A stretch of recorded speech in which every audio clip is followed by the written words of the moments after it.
Good morning, students. I hope you all are fine and fit at your home. So in the last lecture we have learned about the mixed fraction, improper fraction and proper fraction. उसमें हमने सीखा था कि भाई proper fraction में क्या होता है, तो भाई प्रॉपर फ्रैक्शन में ऑलवेज न्यूमिनेटर होता है वो डिनोमिनेटर से छोटा होता है, numerator is less than denominator. और इम्प्रॉपर फ्रैक्शन में क्या होता है भाई, इम्प्रॉपर फ्रैक्शन में numerator is greater than denominator. पहले में क्या होता था प्रॉपर फ्रैक्शन में कि भाई न्यूमिनेटर छोटा होता था और इम्प्रॉपर में न्यूमिनेटर बड़ा होता था।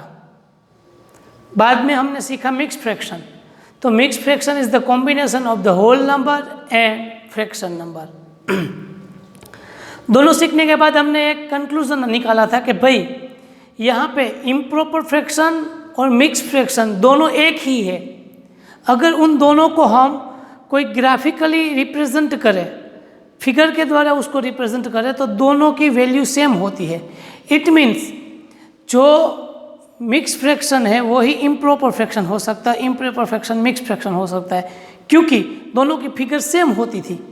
उसके लिए मैंने आपको 2 से 3 एग्जांपल्स भी दिए थे कि एक ही एग्जांपल्स को हम मिक्स फ्रैक्शन पे भी लिख सकते थे और उसके साथ साथ उसको इम्प्रॉपर फ्रैक्शन में भी लिख सकते थे। तो अब हमें सीखना है कि भाई उस दोनों को एक दूसरे में कन्वर्ट कैसे किया जाए।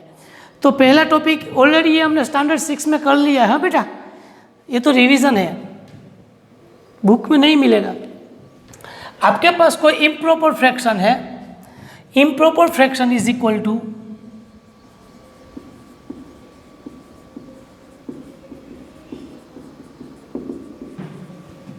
इम्प्रॉपर फ्रैक्शन क्या होता है कि भाई न्यूमिनेटर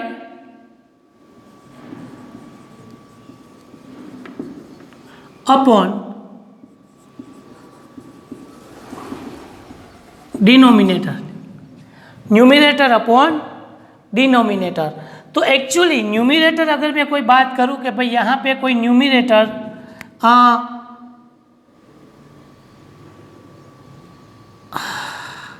6/4 है, 6/4, that is called improper fraction. देखो इसमें न्यूमिनेटर बड़ा है डिनोमिनेटर से। अब इसको हमें कन्वर्ट करना है, क्या करना है, कन्वर्ट। किस तरह से, किसमें,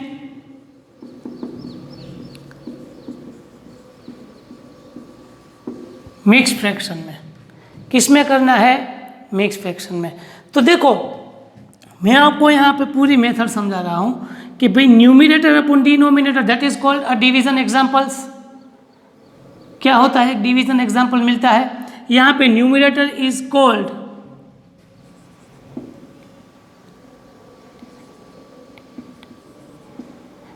ये होता है डिविडेंड,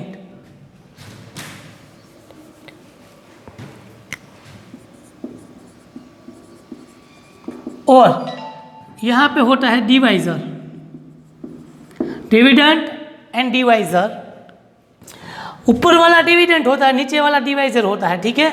अब इसको मैं कन्वर्ट करूँ अगर इस तरह से, ये मेथड है कि भाई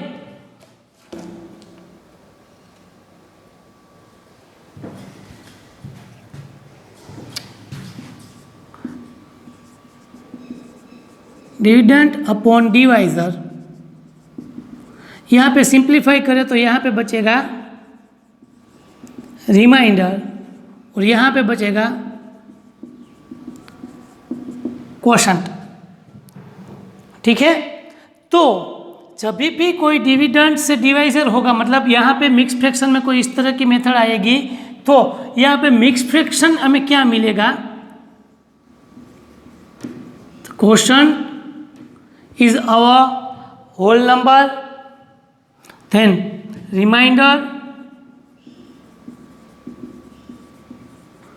upon divisor, upon divisor, ये हमें मिलेगा, ठीक है। तो ये बेसिक बात हुई कि किस तरह से हमें मिलेगा। इसके 2-3 एग्जांपल से मैं आपको समझाऊंगा। देखो अब मैं वही चीज़ आपको यहाँ पे 6 में बता रहा हूँ, बाद में आप पूरा स्क्रीनशॉट लगा के लिख लेना, ठीक है। 6/4, तो 6 वो मेरा न्यूमिनेटर है और 4 हमारा डिनोमिनेटर है। उस हिसाब से डिविडेंड हमारा 6 है, डिवाइज़र हमारा 4 है। तो वही एग्जाम्पल अगर मैं यहाँ पे करूँ कि 6 डिवाइड बाई 4, तो 6 is dividend and 4 is divisor. अब 4 का टेबल में 6 की नियरेस्ट वैल्यू कहाँ पे आती है? डिवीज़न के एग्जाम्पल्स तो आपने बचपन से सीखे हैं। 4 1 ज़ा 4, इन दोनों का subtraction, 6 minus 4 become 2। So according to this rule, तो 1 is quotient, 2 is remainder and 4 is divisor. So ये तीनों वैल्यू आ गई। अब इन तीनों वैल्यू को मैं यहाँ पे सब्स्टिट्यूट करूँगा कि भाई क्वोशंट हमें क्या मिला? क्वोशंट हमें 1 मिला, तो 1, रिमाइंडर हमें रहा है 2 और डिवाइज़र हमें रहा है 4। ये कन्वर्ट हो गई मिक्स फ्रैक्शन में से वैल्यू, सॉरी इम्प्रॉपर में से मिक्स में। ये हमारा हो गया इम्प्रॉपर टू मिक्स फ्रैक्शन, ठीक है। तो ये पूरा अपने आप अभी लिख लीजिए स्क्रीनशॉट लगा के, बाद में मैं कई सारे एग्जांपल और शॉर्टकट में भी सिखाता हूँ, लिख लीजिए इतना।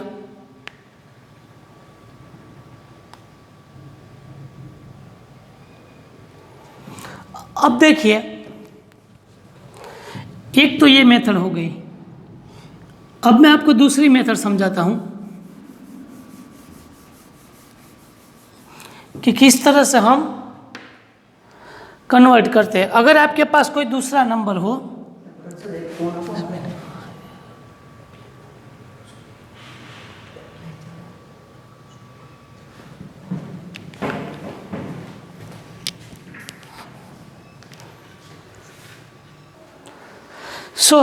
अब हम सीखेंगे शॉर्टकट। इसको शॉर्टकट में हम कैसे करेंगे? देखो, जैसे कि मेरे पास कोई एक दूसरा एक इम्प्रॉपर फ्रैक्शन है, फॉर लाइक 15/4, तो आप इसको डायरेक्टली, ये डिवीज़न का एग्जाम्पल किए बिना, डिवीज़न का एग्जाम्पल आपको नहीं करना है, आपको डायरेक्टली अब किस तरह से एग्जाम्पल में आप डायरेक्टली मिक्स फ्रैक्शन लिख सकते हो मैं बता रहा हूँ। देखिए, आपके पास 15/4 है, तो अब आपको याद करना है माइंड में ही कि 4 के टेबल में 15 की नियरेस्ट स्मॉलेस्ट वैल्यू कौन सा आएगा। आपको टेबल ऑफ 4 बोलना है, तो 4 1 ज़ा 4, ये आपको माइंड में करना है, लिखना नहीं है कहीं भी। 4 2 ज़ा 8, 4 3 ज़ा 12, 4 4 ज़ा 16, तो 16 तो 50 से बड़ी हो जाएगी, तो ये नहीं चलेगी। तो आपको माइंड में याद रखना है कि 4 3 ज़ा 12 होता है। 4 के टेबल में अगर आप 4 को 3 से मल्टीप्लाई करवाओगे तो उसका जो आंसर आएगा वो आंसर 15 के नियरेस्ट स्मॉलेस्ट वैल्यू बनेगा। तो उस हिसाब से आप 4 को किस नंबर के साथ मल्टीप्लाई करा रहे हो? 3 के साथ। तो 4 3 ज़ा 12, तो जो ये 3 है वो हमारा होल नंबर होगा। बहुत ही सिंपल चीज़ है। अब 4 3 ज़ा क्या मिला? 12, तो हाँ, आंसर हमें क्या चाहिए? 15, मिला क्या? 12। तो 12 में आप जितना ऐड करोगे, कितना ऐड करोगे? फॉर एग्जाम्पल 12 में आप 3 ऐड करोगे तो 15 होगा, तो वो 3 यहाँ पे आ जाएगा।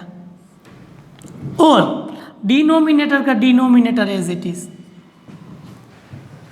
ये हो गया directly improper to mix, that's all, nothing more. अगर आपको डिवीजन का एग्जाम्पल ना करना हो तो आपको माइंड में ये बात चलानी होगी। एक और एग्जाम्पल से करवाता हूँ। 21/6, 21/6। तो अब आपको याद क्या करना है कि 6 के टेबल में 21 से छोटी वैल्यू कौन सी आती है? तो 6 1 ज़ा 6, 6 2 ज़ा 12, 6 3 ज़ा 18, 6 4 ज़ा 24, तो 24 तो 21 से बड़ी हो गई। इट मीन्स 6 3 ज़ा 18, तो यू कैन पुट डायरेक्टली 3। फिर आपको माइंड में याद करना कि 6 3 ज़ा 18, तो 18 के बाद आप 18 में कितने ऐड करोगे तो आपको 21 मिलेगा? तो 18 के बाद 90, 20 एंड 21, तो you can put the 3 year and 6 year. अब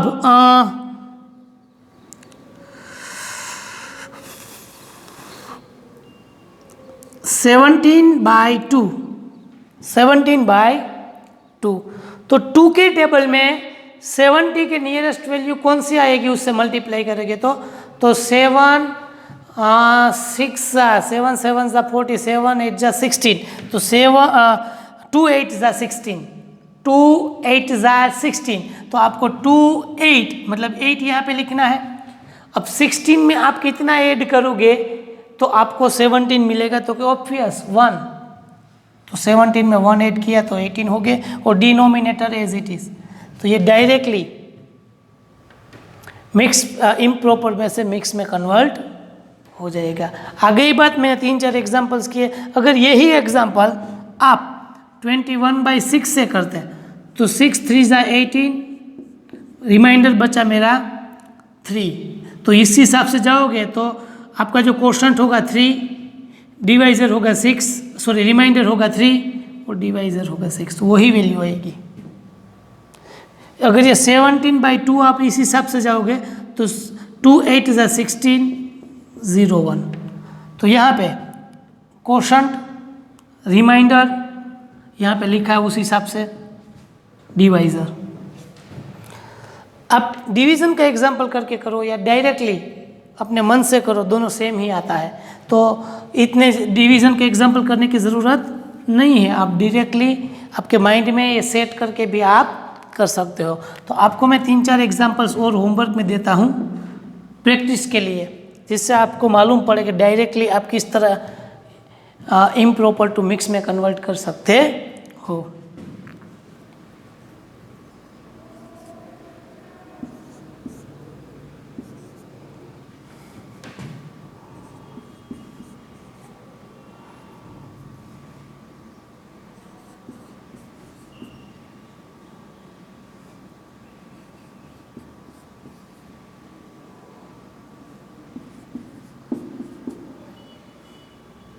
वन 2 3 4 एंड 5 एग्जाम्पल्स आपको होमवर्क में है। Convert into improper to mix fraction, ठीक है, ये लिख लीजिए और इसके नीचे ही ये सब सोल्व कर देना।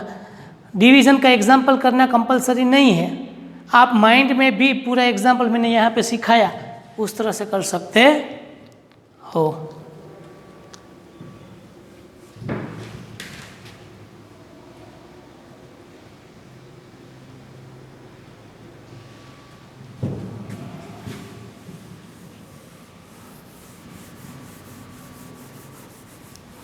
अब बाकी रही दूसरी method,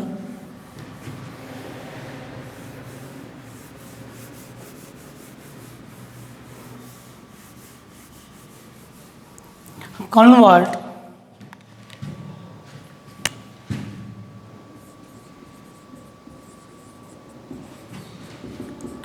mix fraction to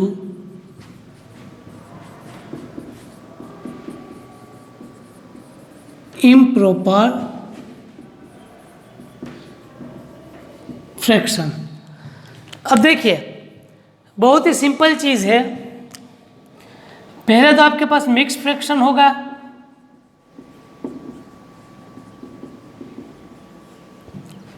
mix fraction को हम किस तरह से लिखते हैं कि भाई यहाँ पे कोई एक होल नंबर होता है, उसके बाद या तो उसको हम इंटीजर्स पे बोलते हैं, क्या बोलते हैं, इंटीजर, न्यूमरेटर अपॉन डिनोमिनेटर, ये चीज़ होती है। तो इसको अगर हम कन्वर्ट करेंगे किस में, इम्प्रॉपर फ्रैक्शन में,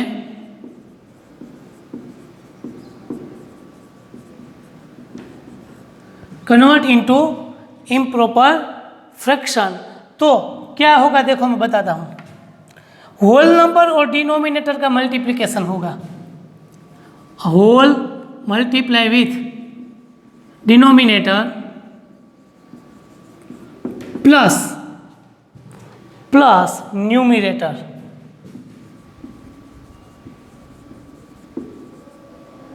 डिवाइड बाय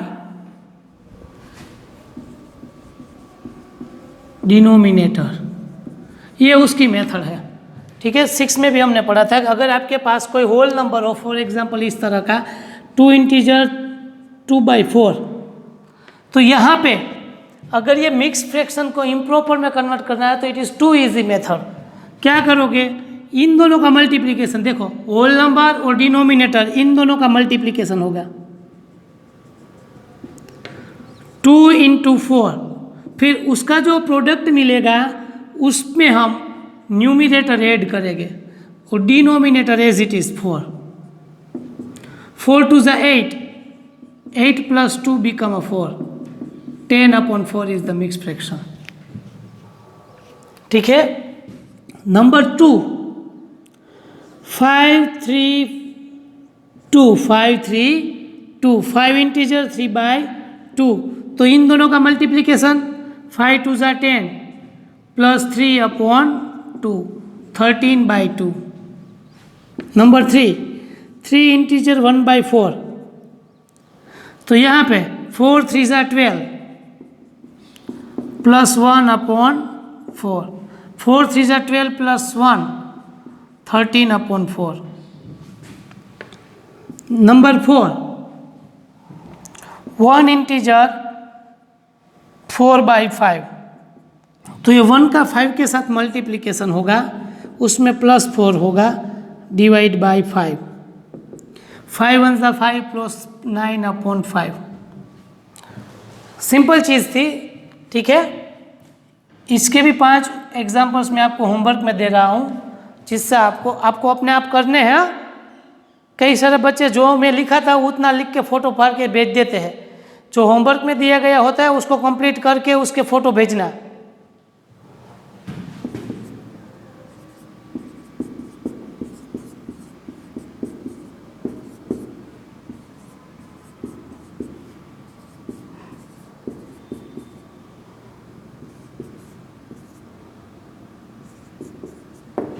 ये 5 एग्जाम्पल्स आपको मिक्स में से इम्प्रॉपर में कन्वर्ट करने हैं।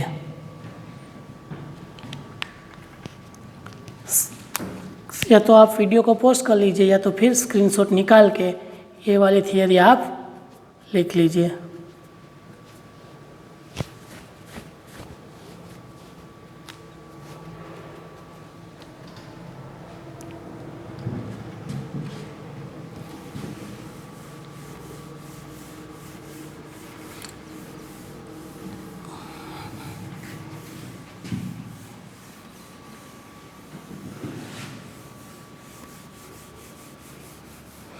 चलो, उसके बाद आएगा like terms and unlike terms. Like fraction,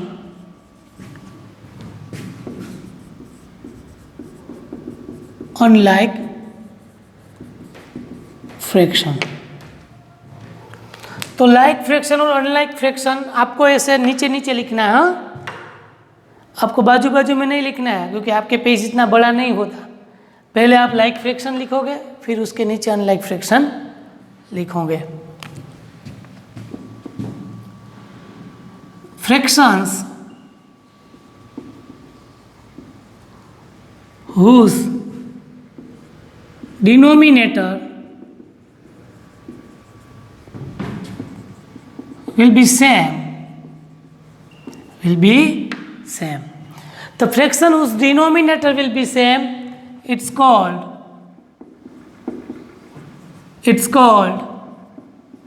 like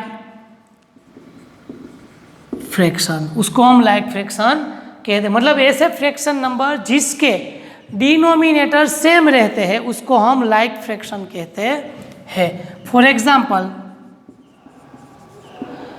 3/5, 1/5, 8/5, 4/5, इन सभी के देखो डिनोमिनेटर कैसे है, सेम है, 5 5 5 5 5। It means this all are the like fraction. 1/3, 2/3, 5/3, 7/3, that also be the like fractions. Now what is the unlike fraction? तो अब इसके ऊपर से आपको इसकी डेफिनेशन भी मालूम पड़ जाएगी. The fraction whose denominator will be different with each other, it's called unlike fraction. Unlike fraction. For example, 1/3, 2/5, 1/2, that is all are unlike fraction because of the denominator will be different with each other. Same नहीं है, तो ये सब कैसे हो गए? Different denominator वाले terms हो गए अनलाइक फ्रैक्शन. ठीक है, तो दो तरह के होते हैं, like fraction and unlike fraction. दोनों डेफिनेशन विथ एग्जांपल्स आप वीडियो को पॉज करके लिख लीजिए. चलो उसके बाद बाकी के दो छोटे छोटे टॉपिक से लाइक और अनलाइक फ्रैक्शन के बाद इक्विवेलेंट फ्रैक्शन और कंपैरिजन ऑफ फ्रैक्शन, ये दो हो जाने के बाद सिर्फ फिर एडिशन और सब्ट्रैक्शन जो इस चैप्टर में हम पढ़े हैं पढ़ना नहीं है, क्योंकि वो तो हमने ऑलरेडी 7th 6 में पढ़ लिया है. ये सब अभी 3 लेक्चर से रिवीजन ही चल रहा है. ठीक है, नया नहीं सीखा हमने अभी तक कुछ. इक्विवेलेंट फ्रैक्शन का मतलब है अगर आपके पास 3/2 है तो 3/2 के इक्विवेलेंट फ्रैक्शन होता है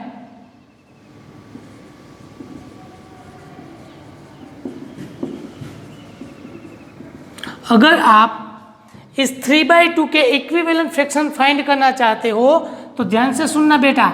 3/2 को अगर आप 2 से मल्टीप्लाई करके डिवाइड करोगे, मतलब न्यूमिनेटर और डिनोमिनेटर दोनों को आप 2 से मल्टीप्लाई करोगे तो ये हो जाएगा 3 2 ज़ा 6, 2 2 ज़ा 4. तो ये 6/4 है, वो इक्विवेलेंट फ्रैक्शन है 3/2 से. ठीक है, उसके बाद आप 3/2 को 3 से मल्टीप्लाई करोगे तो आंसर 3 3 ज़ा 9 अपॉन 3 2 ज़ा 6. तो ये भी इक्विवेलेंट हो जाएगा 3/2 से, क्योंकि इनडायरेक्टली आप 3 3 कट कर दोगे तो 3/2 ही आएगा. ध्यान से देखोगे तो समझ आएगा. अगर आप यहाँ पे 2 2 कट करोगे तो आपको 3/2 ही आएगा. मतलब बेसिक टर्म तो वही है. अगर आपको उनसे बड़े टर्म्स चाहिए तो आपको न्यूमिनेटर और डिनोमिनेटर से कोई बड़े नंबर मल्टीप्लाई करवाते जाओ तो आपको उसकी ही 3/2 की ही बड़ी वैल्यू मिलती जाएगी. उसको कहेंगे तो 3/2 ही, पर दिखने में वो कैसी होगी? बड़ी. अगर इसी की बात करें तो 9/6 है, तो 9/6 3 3 ज़ा 9 कहलाता है. 3 2 ज़ा 6, 3 3 कट हो जाएगा तो 3/2 ही बचेगा. है तो वही, बट अगर हमें कभी बड़ी वैल्यू की ज़रूरत पड़ी तो हम इस वैल्यू को इसके फॉर्म में भी लिख सकते हैं. थर्ड बात बताऊँ, 3 4 ज़ा अपॉन 2 4 ज़ा 12/8. तो हम यहाँ पे कह सकते हैं कि भाई 3/2 is equal to 6/4 is equal to 9/6 is equal to 12/8. This all are equivalent to 3/2. Got it? समझ आई? दूसरा एक एग्जांपल ले लेते हैं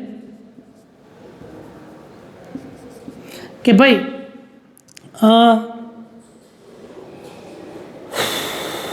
4/5 इसके इक्विवेलेंट फ्रैक्शन लिखिए. दूसरी बात, यहाँ पे क्या 3 ही मिलेंगे? नहीं, यहाँ पे हमें इनफाइनाइट मिलेंगे. कितने मिलेंगे? किसी भी फ्रैक्शन नंबर के हमें इनफाइनाइट, कितने? अनंत, जहाँ तक ख़त्म ही ना हो उतने इक्विवेलेंट फ्रैक्शन मिल सकते हैं. फॉर एग्जाम्पल 4/5 की बात करें तो 4 multiply with 2/5 multiply with 2 become 8/10. 4 multiply with 3/5 multiply with 3 12/15. 4 5 5 5 20/25. और भी हम लिख सकते हैं 4 10 5 10 40/50. ये सभी इक्विवेलेंट फ्रैक्शन कहे जाएंगे. So we can say that 4/5 is equal to 8/10 is equal to 12/50 is equal to 20/25 is equal to 40/50. यहाँ पे भी आगे हम लिख सकते हैं. मतलब ध्यान से सुनना, कोई भी एक फ्रैक्शन नंबर के हम इनफाइनाइट तक के इक्विवेलेंट फ्रैक्शन निकाल सकते हैं. Comparison of fraction. तो अगर मेरे पास यहाँ पे कंपैरिजन करना है तो क्या करूँगा कि मेरे पास अगर 3/5 और 8/5 इसमें से कौन सा बड़ा, ये चेक करना है कि कौन सा फ्रैक्शन बड़ा है. तो पहले मैं डिनोमिनेटर चेक करूँगा. दोनों के डिनोमिनेटर सेम हो गए तो फिर मैं न्यूमिनेटर चेक करूँगा. दोनों के डिनोमिनेटर चेक करने के बाद मैं न्यूमिनेटर चेक करूँगा. जिसका न्यूमिनेटर बड़ा वो फ्रैक्शन नंबर बड़ा. 8/5 1/2 एंड 5/2. अब आपको भी मालूम पड़ जाएगा कि 1/2 बड़ा या 5/2 बड़ा. ऑब्वियस 5/2. 0 बड़ा या 3/8 बड़ा. तो ऑब्वियस 3/8, क्योंकि 0 के डिनोमिनेटर में कुछ नहीं होगा तो मैं ये 8 लिख सकता हूँ. तो 0 से 3 बड़े होते तो 3/8. ये सभी टर्म्स कैसे थे? लाइक फ्रैक्शंस थे. कैसे थे? Like fraction. ये सभी लाइक फ्रैक्शन थे. अब अनलाइक फ्रैक्शन का अगर हमें कंपैरिजन करना है, जैसे कि 3/2 5/3, तो यहाँ पे तो दोनों के डिनोमिनेटर सेम नहीं है. तो बेटा सबसे पहले आपको अनलाइक फ्रैक्शन को लाइक फ्रैक्शन में कन्वर्ट करना है. इट मीन्स आपको यहाँ के दोनों के डिनोमिनेटर सेम लाने हैं. किस तरह से? Bye LCM method. Bye LCM, list common multiple. 2 और 3 का एलसीएम क्या निकलेगा? 6 में हमने पढ़ा था एलसीएम अच्छे से, चैप्टर नंबर 3 में. 2 और 3 का एलसीएम निकलेगा 6, क्योंकि 2 के टेबल में भी 6 आता है, 3 के टेबल में भी 6 आता है. तो 3/2 को 3 से मल्टीप्लाई करवा दीजिए तो यहाँ पे डिनोमिनेटर में 6 आ जाएगा. 5/3 को 2 से मल्टीप्लाई करवा दीजिए तो भी डिनोमिनेटर में 6 आ जाएगा. 3 3 = 9, 9/6, 5 2 = 10, 10/6.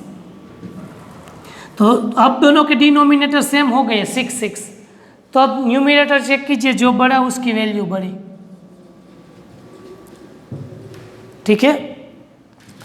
एक और एग्जांपल यहाँ पे ले लेते हैं हम.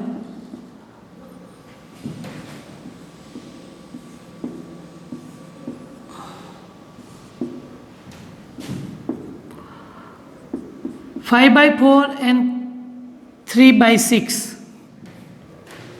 5/4 एंड 3/6.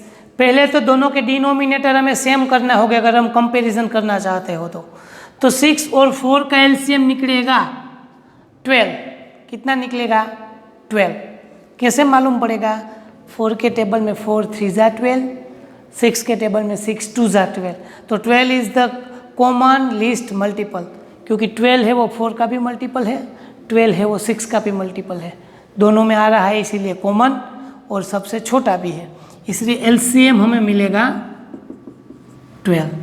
सो 5/4, 4 को कितने से मल्टीप्लाई करेंगे? 3 से. एंड 3/6 को 6 को करेंगे 2 से. तो हमने क्या किया? इनडायरेक्टली ये इक्विवेलेंट फ्रैक्शन ही निकाला. ये वाला टॉपिक ही हमने यहाँ पे इंक्लूड किया. इनडायरेक्टली हमने क्या किया, ये वाला टॉपिक ही यहाँ पे सब्स्टिट्यूट किया है। सो 5 3 ज़ा 15/12, 3 2 ज़ा 6/12।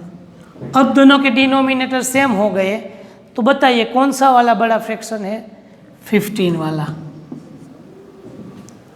ठीक है, तो ये बात हो गई इक्विवेलेंट फ्रैक्शन और कंपैरिजन ऑफ फ्रैक्शन। अब स्टैंडर्ड फ्रैक्शन होता है, वो क्या होता है वो मैं आपको नेक्स्ट लेक्चर में बताऊंगा, और वैसे भी आपको मालूम ही होगा स्टैंडर्ड फ्रैक्शन क्या होता है। ठीक है, नेक्स्ट लेक्चर में हम addition and subtraction of the fraction और एक्सरसाइज स्टार्ट करेंगे।